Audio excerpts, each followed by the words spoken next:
All right, welcome back to the deep dive. So you clicked on this deep dive, and I bet it's because you've felt that universal frustration. Hmm. Asking a really powerful AI, like ChatGPT or Gemini, a question, Yeah. expecting something amazing, and you just get back this aggressively mediocre answer. Oh, absolutely. It's that instant letdown, isn't it? Oh, We've all been there. You go to these incredible tools, these large language models, thinking you're going to get some bespoke, brilliant insight. right, actionable stuff. And instead, it's just so generic, so surface level, it almost makes you think maybe this whole AI thing is a bit overhyped. I feel that constantly. It's like I'm expecting this genius consultant who knows absolutely everything. Mm-hmm. And what I get feels more like a chatbot just spitting back the most obvious points from the first few search results. It's a real time waster. It really is, and you start to doubt the whole productivity revolution promise. Yeah. But here's the thing, and this is really the secret, the key to flipping that switch from being just a casual user to someone who gets real value. The difference between that vague, frustrating answer and something genuinely brilliant, something tailored, it's almost 100% down to the quality of the question you asked in the first place. Ah, okay. So it's on us then. Pretty much, it's that classic computer science idea, right? Garbage in, garbage out. Same principle applies here, just turbocharged. Okay, let's unpack that. Let's break this frustration loop. Okay. So our mission today in this deep dive is basically to give you that shortcut to brilliance. We're going deep into mastering the art of prompting, Yeah, how to talk to the AI. how to talk to it effectively, Yeah. how to communicate what you actually need, your constraints, your goals, in a way the AI can really grab onto and use. And the aim here isn't just, slightly better search results. That's thinking too small. Right. The goal is to shift you from getting these basic summaries to actually using the AI as a specialist, like a task-focused assistant. A powerful assistant. Exactly. So we're going to unlock what we're calling the Smart Friend secret and give you basically a new toolkit, 3 core rules to write prompts that get you consistently better, often professional-grade results. Okay, I like the sound of that. A toolkit. Okay. So let's start with the foundation, this sort of philosophical shift you mentioned, the smart friend secret philosophy. Right. So the mind trick, the shift you need to make, it sounds simple, but it's actually pretty profound. Okay. You have to stop thinking of the AI as just this giant faceless database or like a search engine, that old model. It just encourages you to be vague. Right, like typing keywords into Google. Exactly. Instead, you need to start treating it like a really smart friend, someone who's incredibly knowledgeable, very capable, but still needs some help from you. Okay, a smart friend, I get that. Yeah. But even my smartest friends, if I just ask them something super broad, they can't really give me a great answer, can they? Precisely. That's the key. Even a genius friend needs details. They need context. If I walk up to my smartest colleague and just say, hey, tell me about the future of finance. Yeah, what are they going to say? They'll probably laugh or give you a one-sentence non-answer. You Right. know, wait. They need to know what I'm really asking. Am I talking about Yeah. crypto, fintech, regulations? Exactly. A smart friend isn't psychic. They need you to be specific. They need the background info, the context, and crucially, they need to know what hat you want them to wear, what role you need them to play to make their knowledge relevant to you. Okay. So if I don't give them that, If you fail on that, they'll just default to the safest, broadest possible answer, which is almost always the most useless answer. They just kind of retreat to the average of everything they know. let's make that super concrete. That travel advice analogy is good. Yeah. Think about asking a friend about a trip. Okay. If you just text your friend, hey, tell me about Kyoto, what does that even mean? Right. History, food, best temples, nightlife, where to find cool vintage shops. Exactly. They have no idea. Are you going for a weekend, a month? Are you on a tight budget? Are you into modern art or ancient history?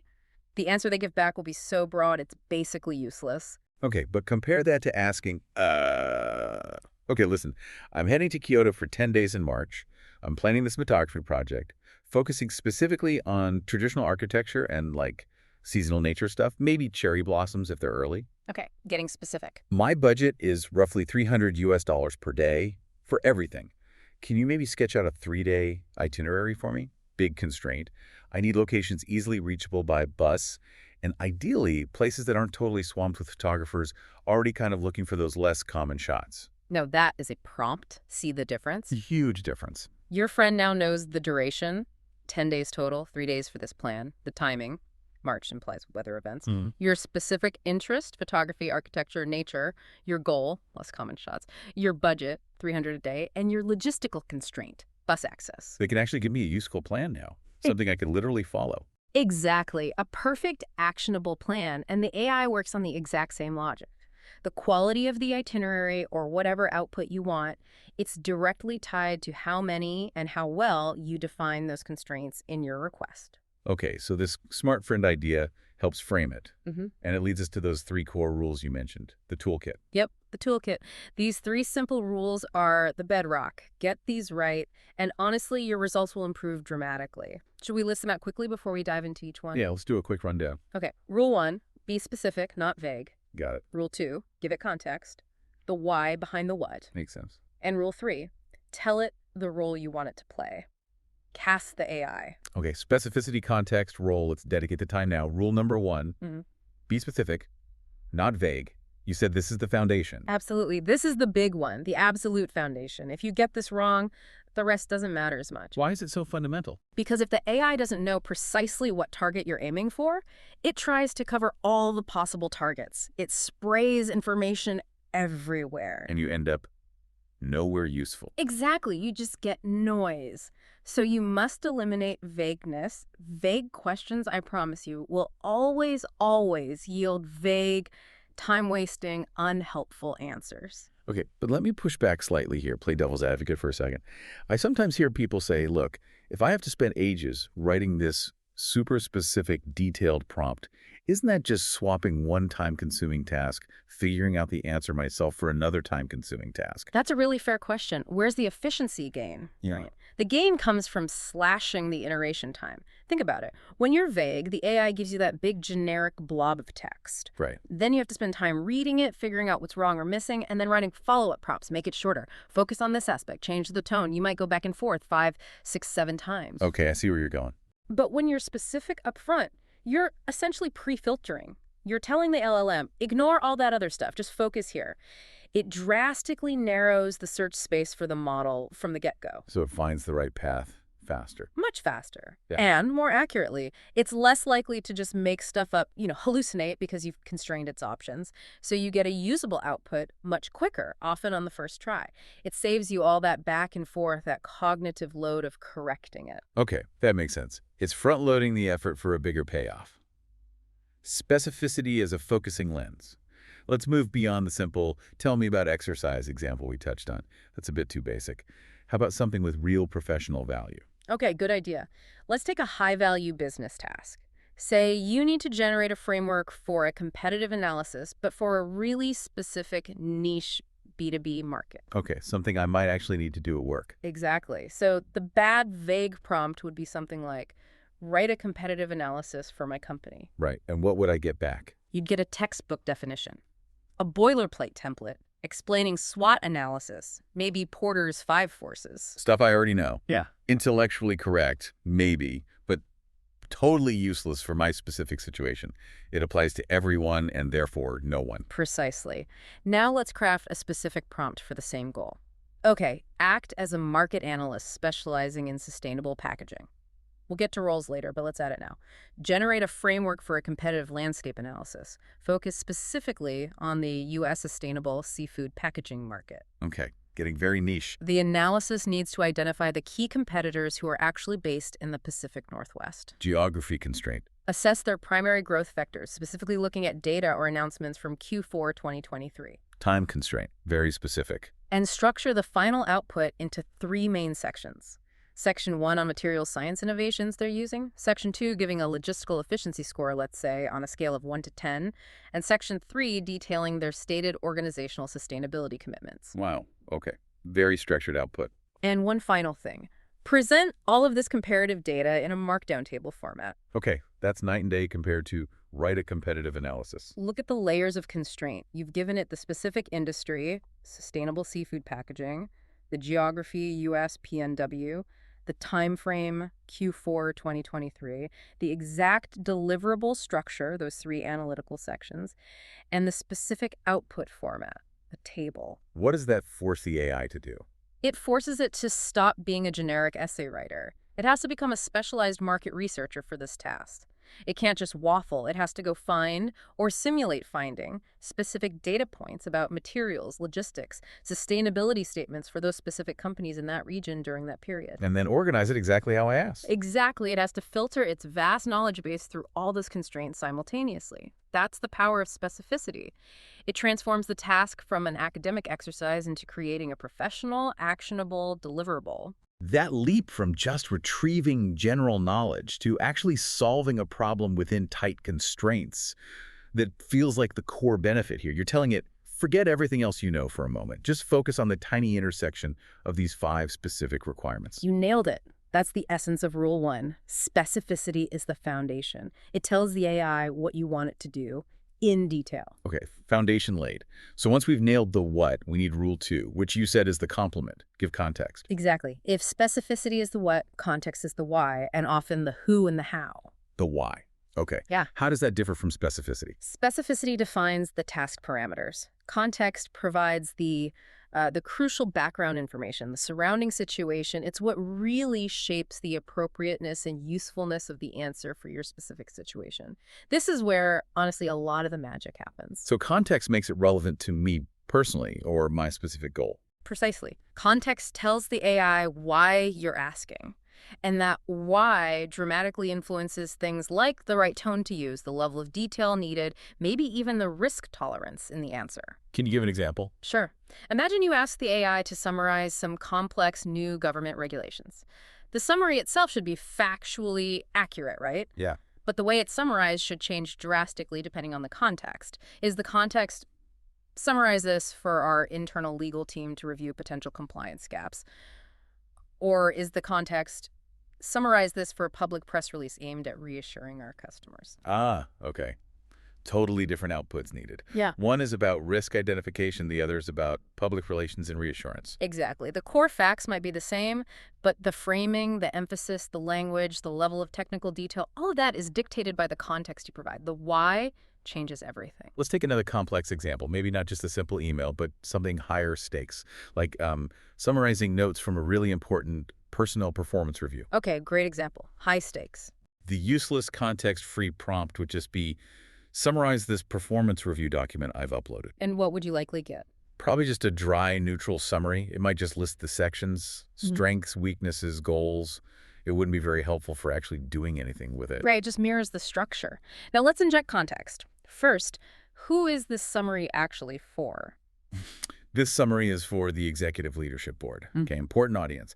They literally have only 3 minutes to read this during the budget meeting. Okay, time pressure. Brevity is key. Next, what is the specific goal of this summary? The primary goal here is to strongly justify a significant budget increase request for this person's team for the next quarter. Ah, okay, so it's not just a summary, it's a justification document. Persuasion is needed. Exactly. And finally, what tone is required? The tone needs to be overwhelmingly positive and motivational. Focus entirely on the demonstrated high-leverage accomplishments and future potential. Strategically minimize any mention of minor areas for development or frame them as already addressed. Wow. Okay, so with that context, the AI's task completely transforms, doesn't it? Completely. It's no longer just summarizing. It's crafting a persuasive argument. It needs to act almost like your chief of staff, understanding the political landscape of the meeting. It needs to know which facts to highlight, which to downplay. Precisely. It needs to structure the narrative to achieve that specific budgetary outcome. Without the context, maybe it gives equal weight to the employee hitting 200% of their sales target and the fact they were occasionally late for meetings. Right, which would kill the budget request. But with the context, the AI understands, okay, the sales figures are the headline. Drive that home. Frame the lateness, if mentioned at all, as a minor historical issue that's already resolved. The context defines the entire strategic purpose and shapes the output accordingly. I actually had an experience like this recently. I asked an LLM to help draft a new remote work policy document. Okay. And the first draft came back incredibly rigid. Super legalistic, very corporate, kind of draconian almost. Yeah, they can default to that very formal, risk-averse tone sometimes. And I was frustrated. Then I realized I hadn't given it any context about our company culture. So I went back and added, okay, rewrite this. But understand, this policy is for a small, highly flexible tech startup environment. Trust is our default setting. Compliance needs to feel really light touch and enabling, not restrictive. Ah, that's gold. What happened? The second draft was completely different. Much more collaborative, focused on guidelines rather than rigid rules, used totally different language. It actually felt like us. See, you basically told it, start acting like a corporate lawyer for a massive bank. Start acting like an HR person in a fast-moving startup. The context shifted its entire underlying philosophy for the task. It really did. So, okay, we've got rule 1, be specific the what. Rule 2, give context the why, the who, the surrounding situation. That brings us to rule 3, which you hinted might be the most impactful. Tell it the role you want it to play. Yes, this one. This is often the total game changer. For many people I talk to, this is where they have the biggest aha moment. It feels almost like a cheat code sometimes. A cheat code. How so? Because you are literally explicitly casting the AI. You're giving it a job title, a persona, right at the start of your prompt, before you even state the task. And it's incredibly effective. So it's more than just context. How does act as a carer differ from providing context? It's like applying a system-level filter before the context even matters. Think about it like this. Some AIs have what's called a system prompt. It's like a hidden instruction given to the AI before it even sees your prompt, setting the general rules, the personality. Okay, like telling ChatGPT you are a helpful assistant. Exactly. When you start your prompt with act as a specific role, like act as a skeptical financial risk analyst or act as an enthusiastic travel blogger, you're essentially hijacking or overriding part of that default system prompt. Yeah. You're forcing the AI to adopt a much more specific, constrained operational mode right from the start. I see. So it changes its entire way of thinking before it even processes my specific request in context. Precisely. It instantly shifts the AI's whole mindset, its perspective. It stops being this generic know-it-all machine. And becomes a specialist. Yes. It adopts the vocabulary, the priorities, the inherent biases, even the likely knowledge depth of that specific role. General knowledge is often wide but shallow. The knowledge accessed via role player becomes narrow but potentially much deeper and more relevant. Okay, let's see it in action. Give me an example. Maybe information retrieval again. Okay, let's say you prompt, quite simply, tell me about Rome.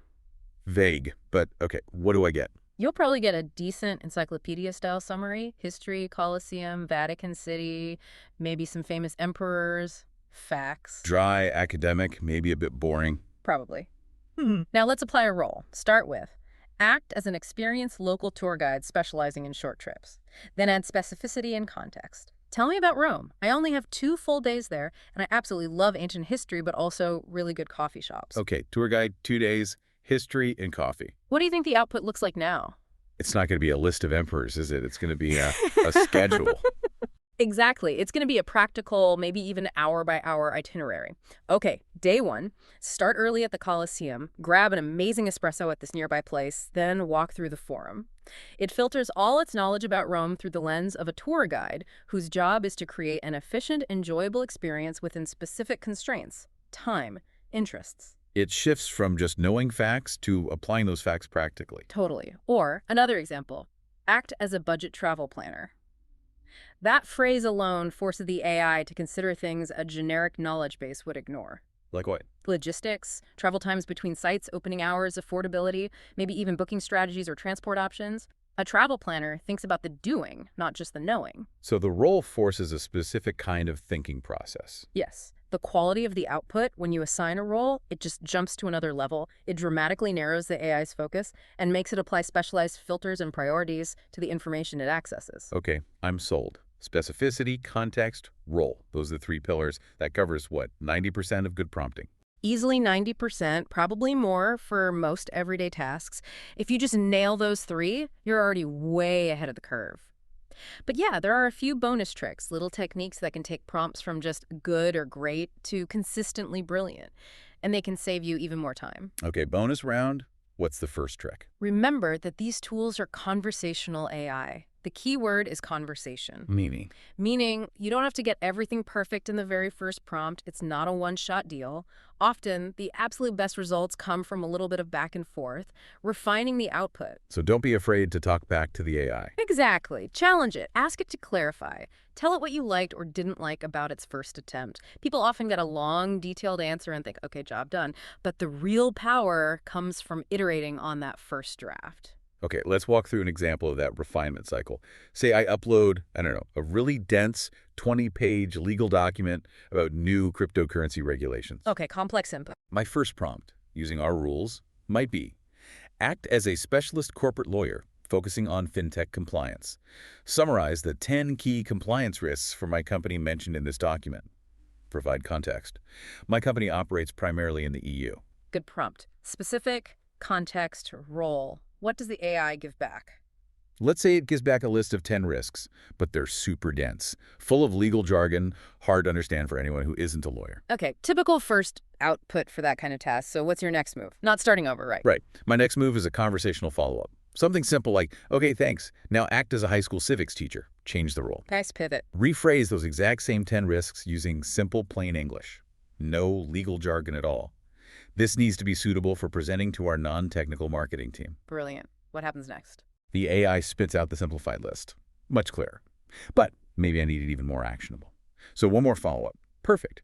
Now put those 10 simplified risks into a simple 2-column markdown table. In the first column, list the risk. In the second column, suggest just one single concrete, actionable mitigation step we can take for each risk. See what you did there. 3 quick, simple conversational prompts. Yeah. You went from a dense, unusable legal document to a clear, actionable risk presentation for a specific audience, complete with suggested actions, all formatted neatly. How long would that take a human to do manually? Hours. At least.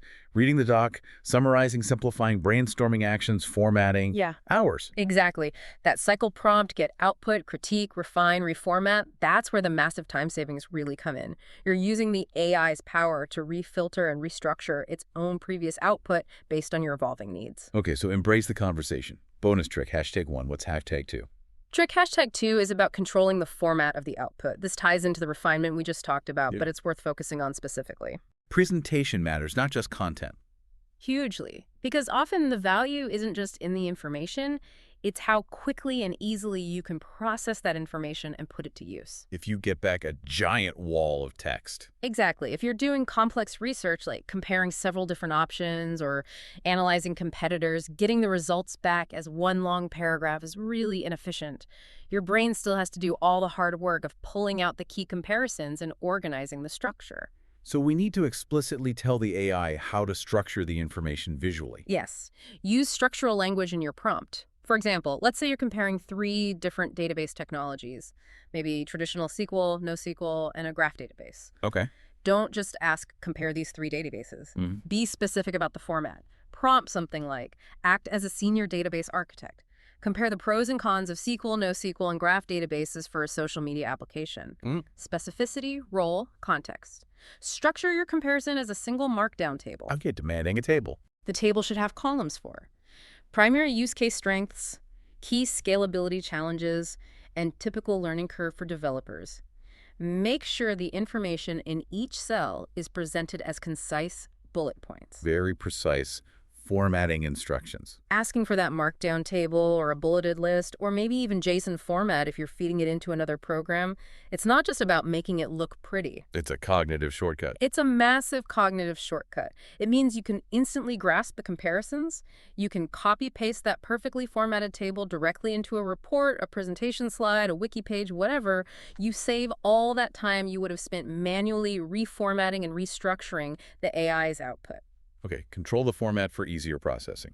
Makes sense. Cool. What's the third bonus trick? You mentioned it earlier and said it was a personal favorite. Ah, yes, the jargon filter. Or, more broadly, setting explicit limits, especially simplification limits. This is the explain it like I'm 12 trick. That's the ultimate version of it, yeah. And it's phenomenally useful, especially when you're trying to get up to speed on a complex topic outside your expertise. Because left to his own devices. Left to its own devices, especially on technical or academic subjects, the AI will often default to the most technically precise, academically rigorous explanation it can generate, which is usually filled with jargon you don't understand. Right. If I ask it about, I don't know, quantum entanglement. You'll get something that sounds like it's straight out of a physics textbook. Yeah. Completely accurate, probably, but totally inaccessible if you're not a physicist. It assumes you want the full, complex picture. So you have to force it to simplify. You have to force it. You set an explicit constraint on the audience, and therefore the vocabulary. And the most extreme, but often most effective version is exactly that. Explain complex topic to me as if I were 12 years old. What does that command actually do inside the AI? It triggers what you might call forced simplification. It compels the AI to strip out basically all the specialized terminology, all the academic nuances and hedging, all the assumed prior knowledge. And just give you the core idea. Exactly. It forces it down to the fundamental concept, often using analogies or simpler language. It's fantastic for quickly grabbing the essence of anything, from, I don't know, blockchain technology to Keynesian economics to how CRISPR works. That's super useful for learning. Are there other ways to use limit setting professionally? Definitely. Another key area is managing length and focus, especially when dealing with really long documents or when you need a concise summary.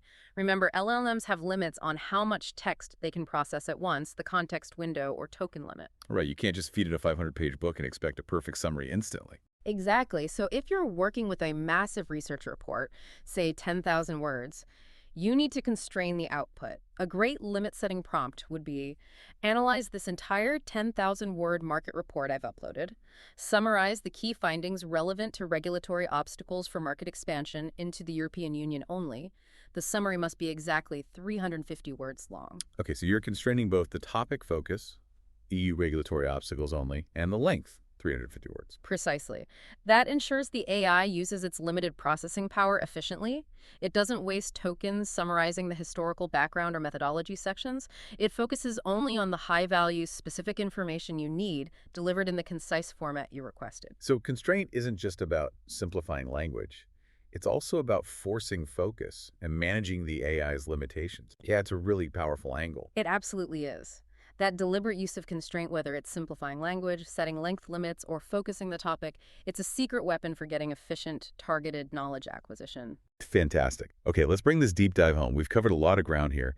It feels like the core message is about shifting our mindset, doesn't it? Absolutely. It's about moving away from being just a passive recipient of whatever the AI spits out. And becoming the active, intentional director of this incredibly powerful, specialized intelligence. You got it. You're the conductor of the orchestra. So let's recap that final checklist for everyone listening. The 3 pillars, the absolute must-dos for writing a high-quality prompt. Okay. Number 1, be specific. Nail down the what. No vague language. Yeah. Define the scope, the time frame, the desired output, the format, all those constraints. Check. Number 2, give context. Mm-hmm. Provide the why, the background, the audience, the purpose. This gives the AI the real-world utility, the tone, the strategic objective. Check. And number 3, tell it the role you need it to play. Assign it a job. This applies that crucial specialization filter, unlocking deeper, customized expertise. The big 3. Yeah. Specificity, context, role. Master those 3. Maybe sprinkle in those bonus tricks we talked about. Embracing the conversation, controlling the format, setting limits. And you've basically mastered the tool. Seriously. You've unlocked access to this incredible team of on-demand specialists, market researchers, lawyers, programmers, travel agents, historians, CTOs, whatever you need. Available instantly. Available instantly. And this really isn't just about getting slightly nicer documents or summaries. This is about fundamentally changing workflows. It's about drastically compressing the time it takes you to learn complex subjects, to analyze data, to plan projects, to create really sophisticated, high-value work. It feels like the quality of our output, professionally or personally, is now becoming much more directly linked to the quality of our prompts. Yeah. Quality of our questions. It absolutely is. The bottleneck is shifting from execution time to instruction quality. So for everyone listening, you now have the keys. You Yeah. understand how to ask much better, much more intelligent, much more targeted questions to these powerful AI systems. So here's the final thought to leave you with. Okay. Now that you possess this ability, this key to unlocking a truly powerful, specialized assistant, what profound piece of knowledge are you finally going to uncover? Or maybe what ambitious project, something you've been putting off, are you finally going to kickstart now that you have this incredibly focused assistant ready and waiting for your command?